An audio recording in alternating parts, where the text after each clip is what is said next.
এটা হচ্ছে ঘাটশিলার রামকৃষ্ণ মঠ। এই রামকৃষ্ণ মঠে আপনারা থাকতে পারেন। পার হেড 600 টাকা দিয়ে আপনারা সকাল থেকে রাত পর্যন্ত চা, টিফিন, লাঞ্চ, ডিনার সবই পাবেন। এসি, নন এসি দু রুমই আছে।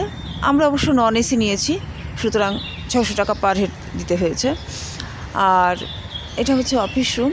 এখানে ড্রিঙ্কিং ওয়াটারের ভালো বন্দোবস্ত আছে। তারপরে সন্ধ্যারতি দেখবেন সন্ধেবেলা, সকালবেলাও বাচ্চারা এখানে প্রেয়ার করে। সন্ধেবেলা কালকে আমরা আরতি দেখার পর আমরা প্রসাদ হিসাবে পেয়েছি পায়েস। সে অভূতপূর্ব স্বাদ মুখে লেগে আছে। আপনারা আসলে আপনাদের কোনো জায়গায় থাকতে তো হয়, এখানে থাকবেন। তবে এখানে রুম পাওয়া বেশ মুশকিল, 2-3 মাস আগে থেকে কন্ট্যাক্ট করবেন। তবে এখানে আগে থেকে অগ্রিম অর্থ দিতে হয় না, শুধু বুকিং করলেই হয়ে যায়।